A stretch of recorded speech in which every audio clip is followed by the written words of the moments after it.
최근에 우리나라에 영화 한 편이 국내 영화가 개봉된 적이 있는데 바둑 영화 여러분 잘 아실 겁니다. 승부라고 하는 영화인데 유명한 바둑 기사인 그 조훈현 구단과 그의 제자 이창호 구단과의 그 대결을 그렸던 그런 영화입니다. 근데 저는 이제 이 영화가 개봉이 돼서 또 옛날에 한번 제가 관심을 가졌던 바둑인이 한 분 계신데 그분이 바로 조치훈 씨라고 하는 조훈현 씨와 같은 동시대에 살았던 인물입니다. 68년도에 일본 바둑계에 입단했으니까 제가 태어나기 바로 한 해 전에, 굳이 그걸 밝힐 필요는 없지만 69년도 전에 68년에 바둑계에 입단하고 입단 13년 만에 81년도에 구단으로 승단을 했고 어린 나이에, 그리고 최연소 전 세계 최단기 승단 기록을 세웠습니다. 기성도 되고 명인도 되었습니다. 기성과 명인 이런 걸 잘 모르겠습니다. 아무튼 바둑계의 가장 최고봉에 올라갔다라고 하면 될 것 같습니다. 근데 이 조치훈 씨가 1998년도에 최연소 최단 기간에 1천승을 기록을 했다고 합니다. 여러분 별로 놀라지 않으시는데 바둑 1승하기도 사실은 쉽지 않지 않습니까? 그런데 1,000번이나 승리를 했으니까 정말 대단한 일입니다.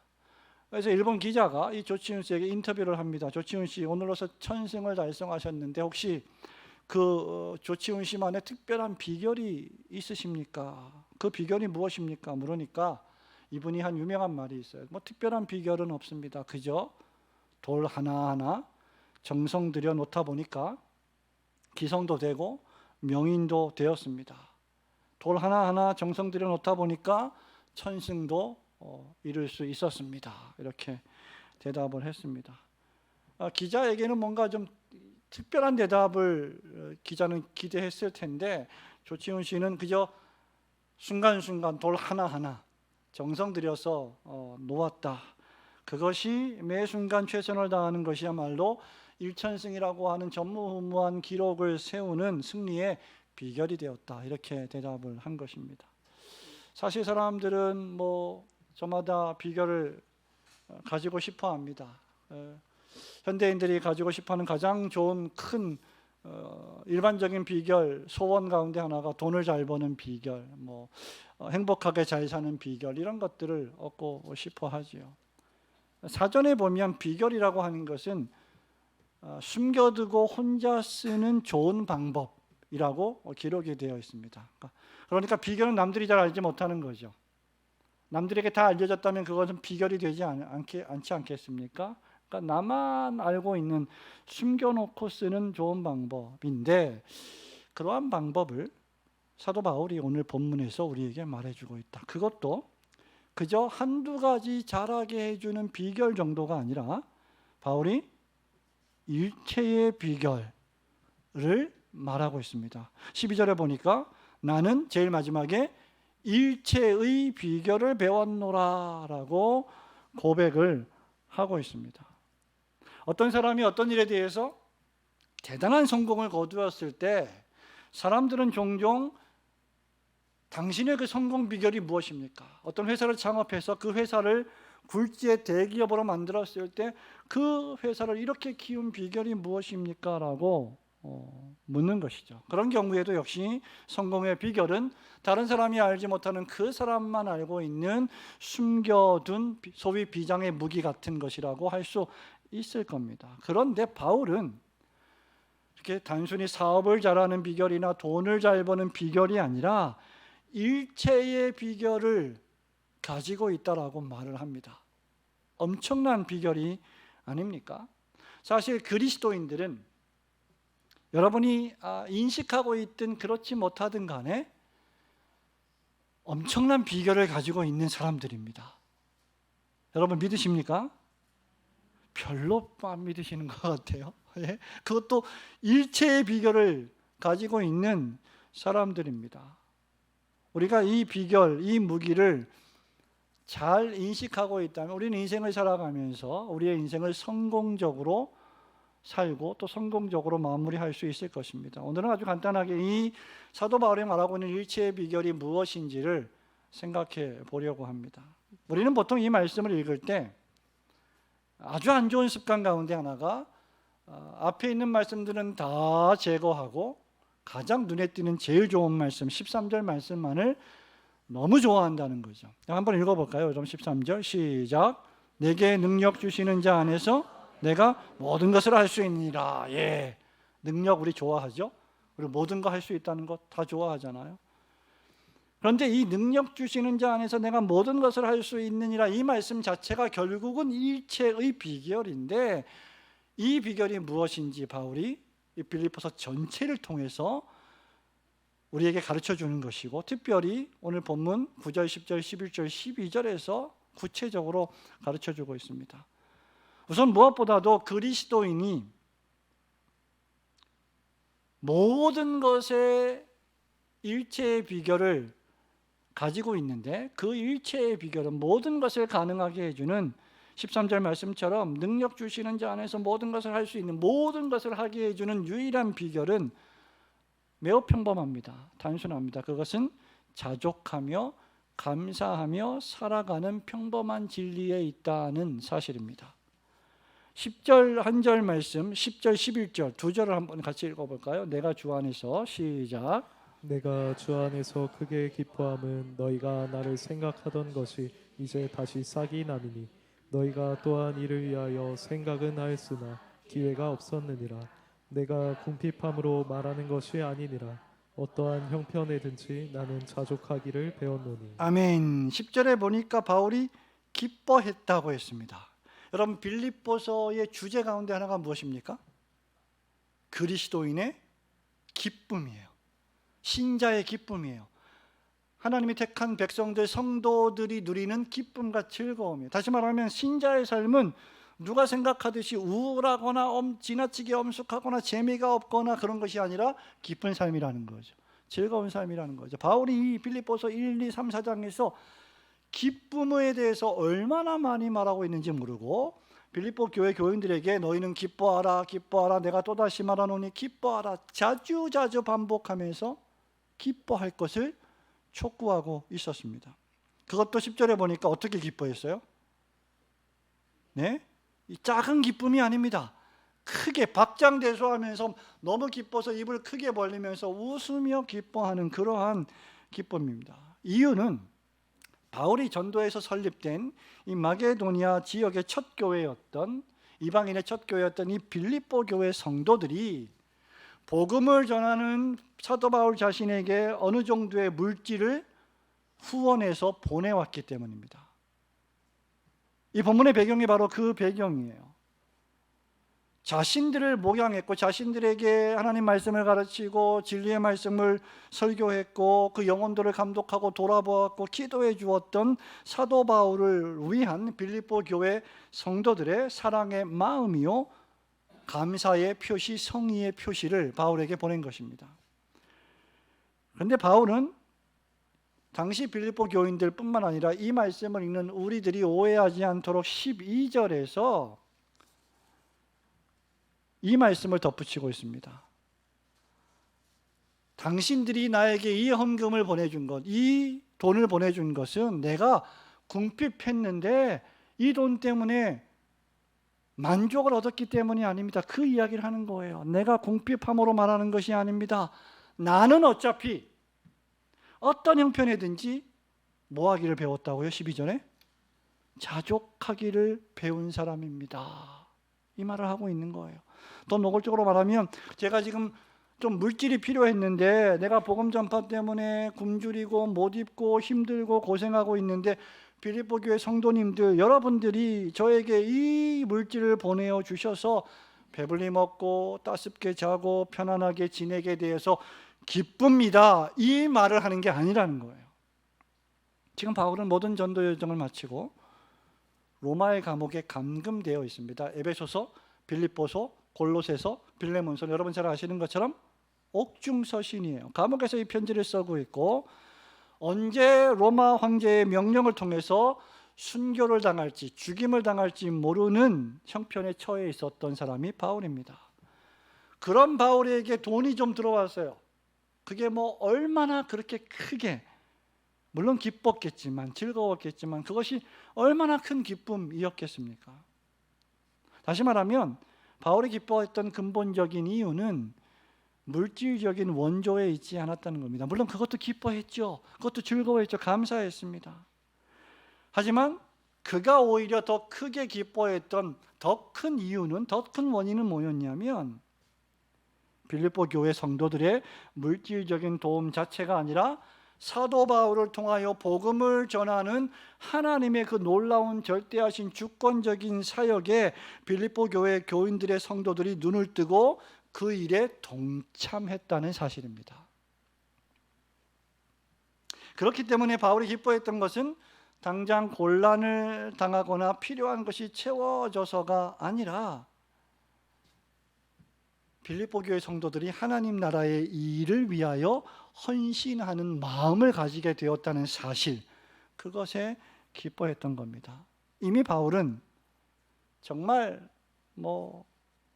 삶의 모든 어려움들을 다 겪었던 바울은 어떤 형편에서든지 자족하는 신앙의 경지에 올랐기 때문에 물질적인 도움이 없다 하더라도 그는 하나님 앞에서 자족하며 감사하며 계속 복음을 전했을 것입니다. 그러므로 성도 여러분, 여기 자족이라고 하는 말은 문자 그대로 그 자체로 충분합니다, 그 뜻입니다. 바울 자신은 현재 자신이 처한 상태 그 자체로 만족하다는 뜻입니다. 그런데 이것은 조금 놀라운 진술입니다. 왜냐하면 바울이 지금 안락한 가정집에 있지 않아요. 넓고 편안한 집에 있지 않아요. 냉장고 문만 열면 먹을 것이 풍성히 채워져 있는 그런 집에 있지 않습니다. 안락한 소파에 누워서 낮잠을 자고 있지 않아요. 편안한 침대에 누워 잠을 자고 있는 사람이 아닙니다. 지금 바울은 로마의 감옥에 감금당해 있고 언제 시시때때로 죽음이 자기에게 엄습해 올지 모르는 상황에 처해 있었습니다. 그런데 바울이 뭐라고 말해요? 나는 자족합니다. 나는 일체의 비결을 배웠습니다. 이렇게 말을 하고 있는 겁니다. 더 적극적으로 말하자면 내가 감옥에 갇힌 것을 도리어 나는 감사합니다. 여러분, 빌립보 교회 교인들이요, 복음을 전하다가 감옥에 갇힌 바울을 위해서 얼마나 기도했겠습니까? 여러분, 바울의 기도 책들을 다 보셨겠지만, 공부하셨겠지만 바울이 풀려나기를 얼마나 기도했겠어요. 그런데 바울은 오히려 내가 풀려나기를 기도하기보다 내가 어디에 있든지, 아니 감옥에 갇혀 있는 것이 오히려 지금 더 감사합니다. 여러분, 1장을 펼쳐보시겠어요? 빌립보서 1장입니다. 12절 13절 같이 읽습니다. 12절 13절 형제들아 시작. 형제들아, 내가 당한 일이 도리어 복음 전파의 진전이 된 줄을 너희가 알기를 원하노라. 이러므로 나의 매임이 그리스도 안에서 모든 시위대안과 그 밖에 모든 사람에게 나타났습니다. 아멘. 여러분, 이겁니다. 바울이 자신의 형편을 비관하지 않았습니다. 슬퍼하지 않았습니다. 하나님, 나를 왜 이렇게 대우하십니까? 내가 이렇게 평생 복음을 전했는데 그 결과가 감옥입니까? 그렇게 말하지 않았습니다. 우울해하지도 않았고 기뻐했습니다. 감사했습니다. 충분히 만족했습니다. 왜 그랬을까? 왜냐하면 자신이 당하는 어려움, 고통, 역경, 고난조차도 1장 13절에서 말하는 것처럼 복음 전파에 유익했기 때문입니다. 하나님이 바울의 그 어려움을 통해서 도리어 그리스도의 구원의 복음을 전파하기로 작정하셨다는 사실을 바울이 알고 있었다는 거예요. 여러분, 그것이 복음 전파에 아무리 유익하다 할지라도 여러분에게 감옥에 가라라고 하면 그 여러분 기뻐하시겠습니까? 그런데 그게 가능했다는 거죠. 그래서 비결이 아닙니까?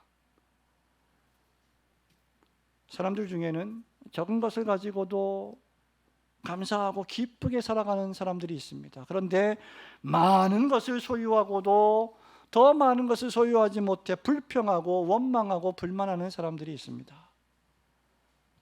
그러면 여러분, 진정한 기쁨과 행복은 결코 절대적인 의미에서 우리의 외적 환경에 있지 않다는 것입니다.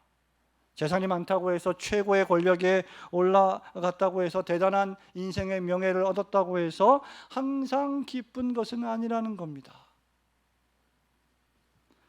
그 반대로 그런 것들이 없고 낮고 추한 곳에 있다 하더라도 결코 슬프거나 우울한 일도 아니라는 거예요. 여러분 중에 이렇게 혹시 생각하시는 분이 계실지도 모릅니다. 목사님은 목회만 하시고 서재에 앉아서 말씀 준비만 하시고 세상 물정을 잘 모르시니까 그러신 거 아닙니까? 이 세상은 돈이 있어야 대접을 받습니다. 이 세상은 높은 집 위에 올라가야 사람 대접을 누리며 받으며 살아갈 수 있는 세상입니다. 여러분, 그리스도인들은 그렇게 말씀하시면 안 됩니다. 외적인 모습이 아름답고 화려하고 휘황찬란하다고 해서 죄와 허물로 타락했던 인생이 당하는 괴로움이나 슬픔이나 절망이나 우울함이 없겠습니까? 그렇지 않습니다.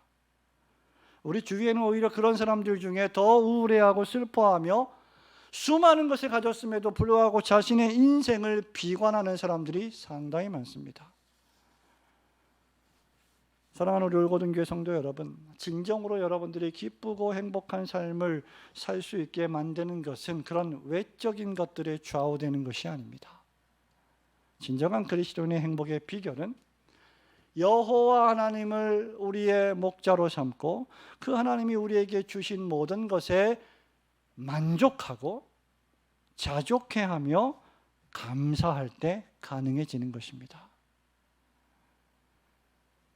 그렇다면 여러분은 항상 자족하고 감사하는 신자일 것이고 그런 신자야말로 인생의 진정한 일체의 비결을 가진 자와 같은 것입니다.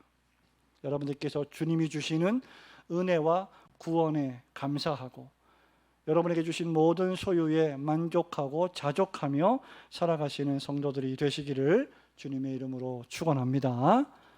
두 번째는 그리스도인의 삶에 있어서의 일체의 비결은 어떤 상황이든지 어떤 환경이든지 어떤 순간이든지 자족하는 비결입니다. 우리의 삶의 시작부터 마지막까지 모든 삶의 순간에 자족하며 살아가는 것. 그래서 그 삶 속에서 무슨 일이 나에게 벌어진다 할지라도 그것을 마땅히 받아들이며 살아가는 것이 진정한 신자의 비결입니다. 여러분 12절 말씀을 한번 다시 우리 볼까요? 4장 12절입니다. 나는 시작. 나는 비천에 처할 줄도 알고 풍부에 처할 줄도 알아.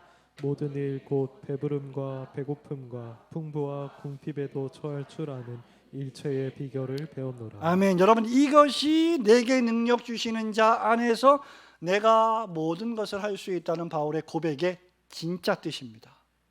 12절 빼놓고 13절만 보시면 절대 안 되는 거죠. 그러면 여러분 시험에 듭니다.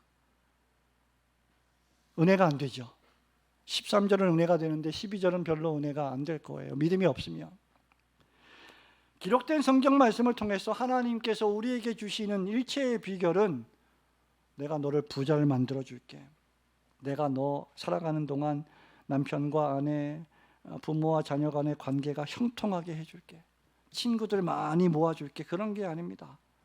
그런 어떤 몇 가지의 비결이 결코 아닙니다.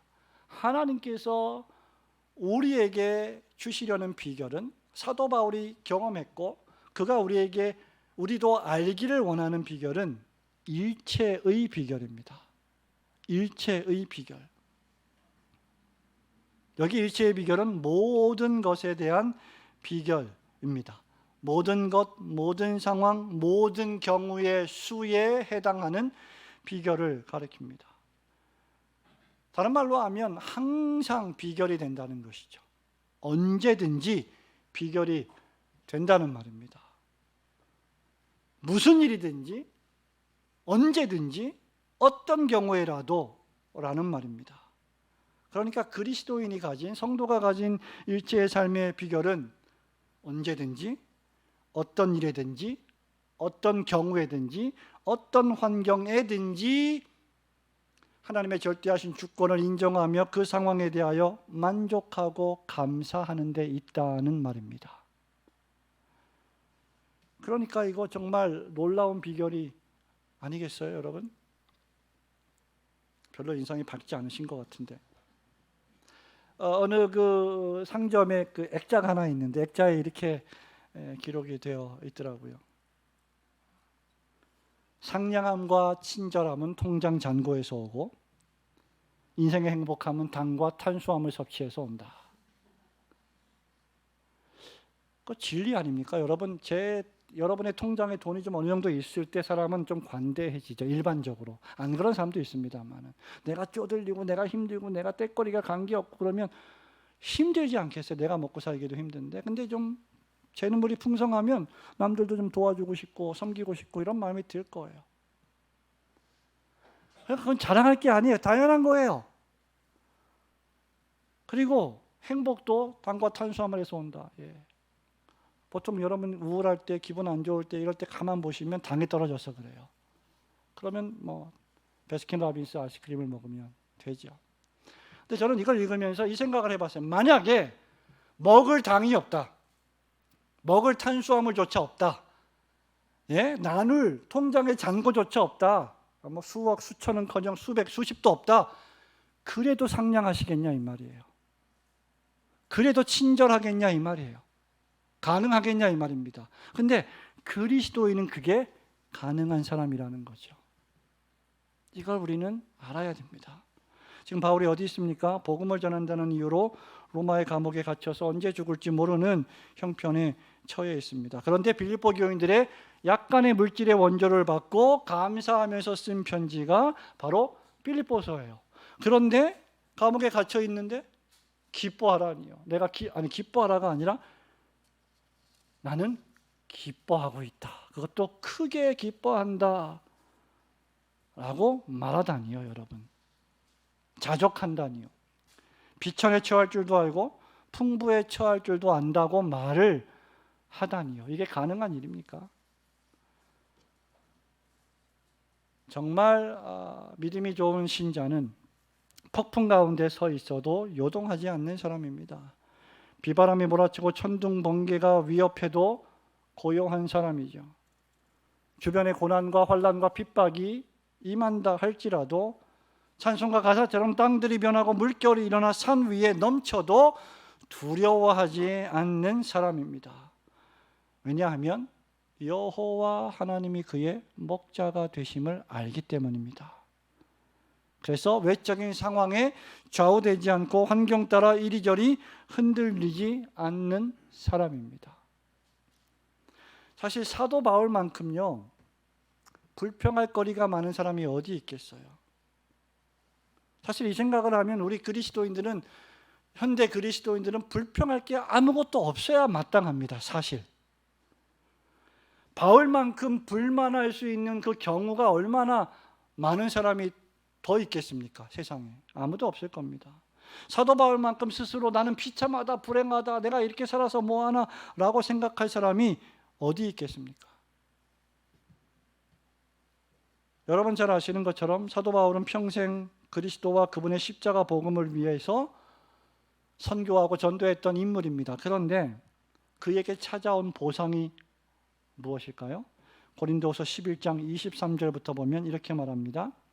저희가 그리스도의 일꾼이냐 정신없는 말을 하거니와 나도 더욱 그러하도다. 내가 수고를 넘치도록 하고 옥에 갇히기도 더 많이 하고 매도 수없이 맞고. 여러분 예수 믿는다고 매 맞는 사람 있습니까 요즘에? 우리 옛날에는 제사 안 지내고 예수 믿는다고 엄마한테 아빠한테 맞는 사람들 많았죠. 지금 그런 사람 없습니다.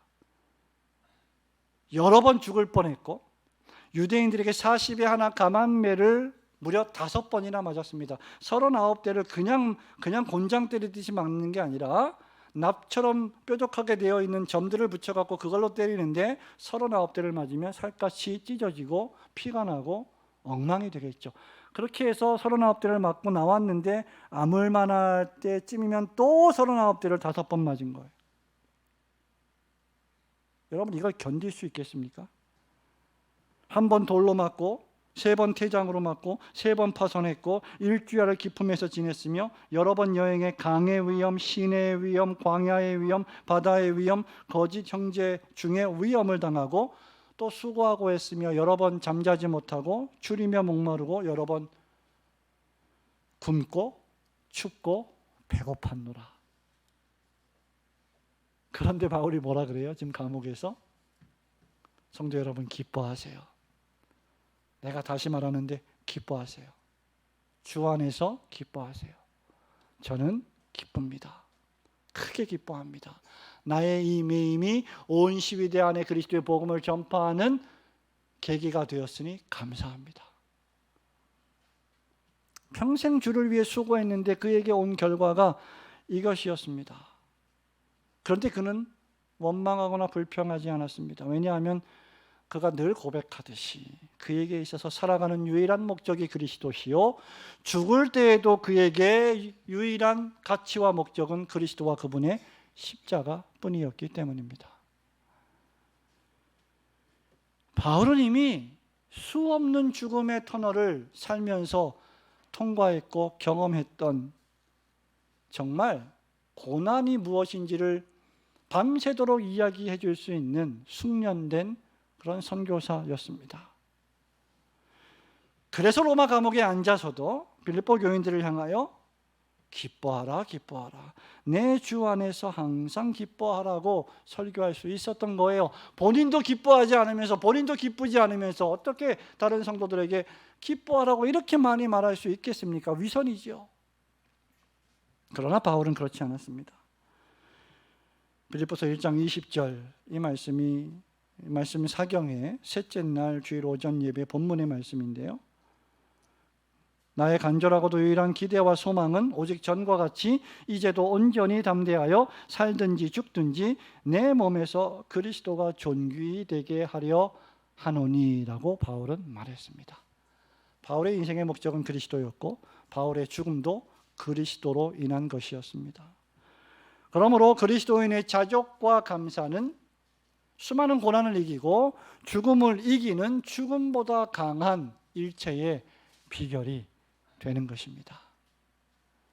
사랑하는 우리 성도 여러분, 여러분께서 이 일체의 비결을 가지고 모든 상황, 모든 환경에서도 항상 감사하시는 성도들 되시기를 주님의 이름으로 축원합니다. 마지막으로 이 일체의 비결은 어떻게 가능할까? 그래서 그리스도 안에서 가능해지는 것입니다. 우리 모두가 철저하게, 우리 각자가 그리스도 안에 믿음으로 거할 때만 가능해지는 비결입니다. 이 그리스도 밖에 있으면 시험이 올 때 넘어져요. 쓰러져요. 왜? 자기 생각으로 가득 차 있기 때문에. 그러나 그리스도 안에 있으면 이겨낼 수 있는 겁니다.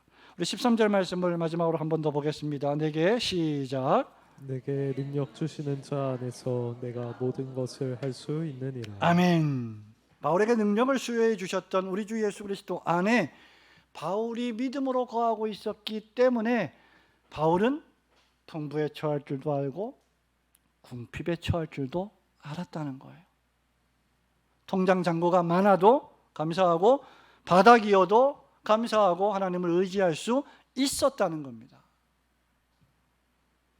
여러분, 바울이 아무리 경험이 많고 인생의 노하우가 많다고 해서 제가 아까 말씀드린 고린도후서 11장에 이러한 죽음의 위협들을 견딜 수 있었겠습니까? 인간적인 노력으로 불가능합니다. 그건 아마 이 중에 바울이 당한 이 고난 중에 한 두세 개만 너희들이 당해라 해도 우리는 당할 수 있을까 의심이 들 정도로 너무 나약한, 어떤 의미에서 그런 신앙생활을 우리가 지금 하고 있습니다. 그런데 그리스도 안에 있을 때 그것은 가능해집니다. 내게 능력 주시는 자 안에서, 그러니까 능력은 내 안에서 나오는 게 아니라 내 밖에 계신 그리스도로부터, 그 그리스도가 내 안에 오셔서 나에게 수여해 주시는 것이죠. 그것이 갈라디아서 2장 20절이에요. 그것이 우리 사경의 말씀의 둘째 날 저녁 오후 말씀의 주제입니다. 내가 그리스도와 함께 십자가에 못 박혔나니 그런즉 이제는 내가 산 것이 아니요 내 안에 그리스도께서 사시는 것이라. 사도 바울의 비장의 무기는 결코 자신에게 있지 않았습니다. 내가 어디서 공부했는데 내가 가말리엘이라고 하는 대박사에게서 배운 얼마나 유식한 사람이, 그거 아닙니다. 그건 내세운 적 단 한 번도 없습니다. 내가 율법의 의로는 흠이 없는 얼마나 거룩하고 경건한 사람이 너희들이 알기나 하냐? 자랑하지 않았습니다. 그런 게 비결이 아니에요.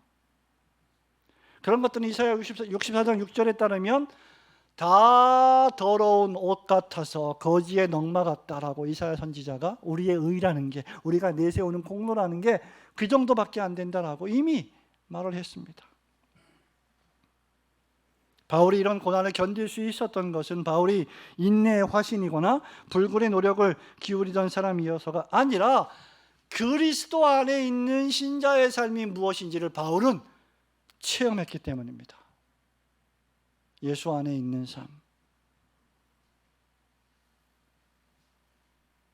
이제 내가 육체 가운데 사는 것은 나를 사랑하사 자기 몸을 버리신 하나님의 아들을 믿는 믿음 안에서 사는 것을 바울은 체험했기 때문입니다.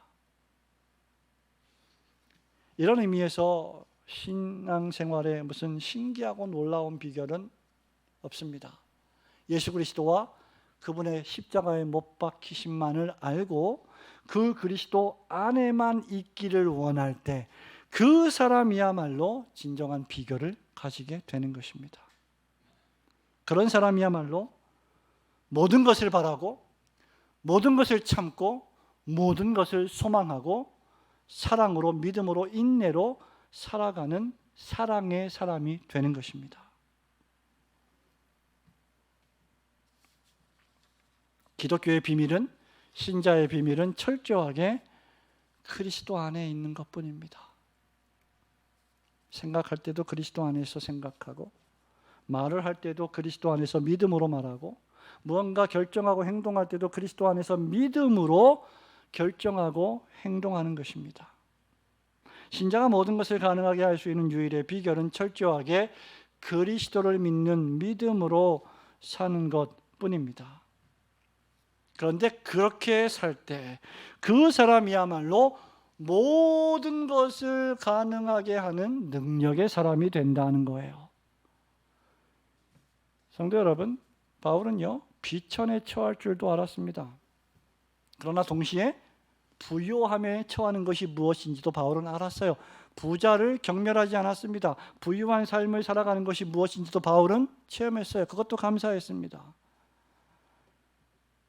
배부름도 배고픔도 풍부와 궁핍도 다 하나님의 뜻 가운데서 주어진다면 감사함으로 받고 그것을 복음을 위하여 선용하는 삶을 살았던 인물이 바로 바울이었습니다.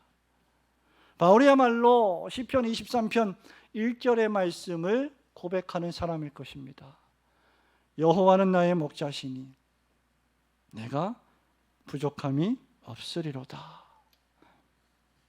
이런 비결을 가진 성도는 수없는 삶의 많은 시간과 순간과 경험을 통해서 보이지 않지만 하나님의 섭리하시는 손길을 발견하고 기뻐하며 즐거워하고 또 즐거워하는 자가 됩니다. 이게 칼빈주의자고 이게 개혁주의 신자예요. 보이지 않는 배후에서 역사하시는 섭리하시는 하나님의 손길을 믿고 의지하며 살아가는 사람들. 바로 이것이 자족의 근원이요 능력의 근원입니다. 그리스도 안에 있는 삶 말입니다. 성도 여러분, 말씀을 맺습니다. 진정한 그리스도인과 유사 그리스도인의 차이가 무엇입니까? 어떤 사람이 참된 그리스도인이고 어떤 사람이 사이비입니까? 그것은 바울이 디모데에게 말한 것처럼 경건의 모양은 있지만 경건의 능력은 부인한, 즉 경건의 능력은 체험해 본 적이 없는 사람일 것입니다. 경건의 모양과 경건의 능력 모두를 가지고 있는 사람이 진정한 그리스도인입니다. 오늘 우리에게 교훈해 주시는 경건의 능력은 그런 의미에서 경건의 그 능력을 체험한 사람들이 누리는 것인데 어떠한 형편에서든지 자족하는 것입니다. 그때 그렇게 살 때 기쁨이 있고 감사가 있고 평강이 있고 만족이 있습니다. 그때 더욱 하나님을 의지하는 기도로 자아 의존을 배격하고 섭리하시는 하나님의 손길을 의지하는 기도하는 삶이 무엇인지 그는 조금씩 알아가고 체험하게 될 것입니다.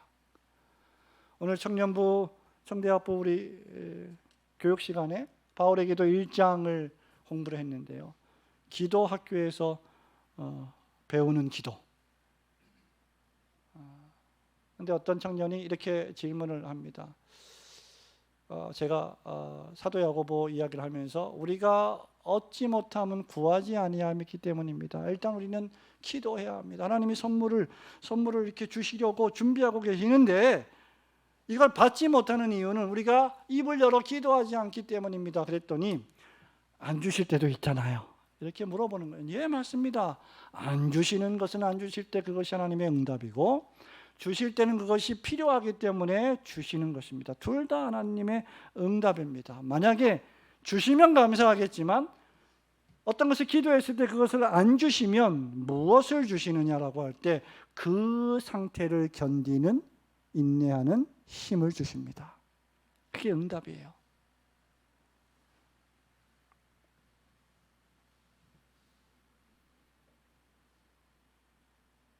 이런 삶을 살아갈 때 그는 정말 기쁨이 있고 즐거움이 있는 것입니다. 그래서 그는 기쁘고 즐겁게 자신의 삶을 하나님 앞에 복음의 도구로 드릴 수 있게 되는 것입니다. 그러므로 우리는 이 예배당에서뿐만 아니라 예배당을 나가서도 이렇게 모든 상황에 만족하고 자족하며 살아가는 일체의 비결을 가진 성도로, 소금으로, 빛으로 여러분이 만나는 세상 사람들에게 비춰져야 할 것입니다. 그렇게 할 때만 저 사람들은, 예수를 믿는 저 사람들은 뭔가 나와는 다른 능력을 가지고 있는 것 같구나라고 하는 인상을 끼쳐야 비로소 우리는 세상의 소금과 빛의 삶을 사는 사람이 될 것입니다. 그리고 그 결과 하늘에 계신 우리가 섬기는 하나님 아버지께 그들이 영광을 돌리게 될 것입니다. 오직 그렇게 하는 신자만이 내게 능력 주시는 자 안에서 내가 모든 것을 할 수 있습니다라고 외칠 수 있을 것입니다. 그리고 그렇게 하는 신자만이 우리 예수님이 마가복음 9장 23절에서 제자들에게 하신 말씀처럼 할 수 있거든이 무슨 말이냐, 믿는 자에게는 능치 못함이 없느니라는 그 말씀을 외칠 수 있을 것입니다.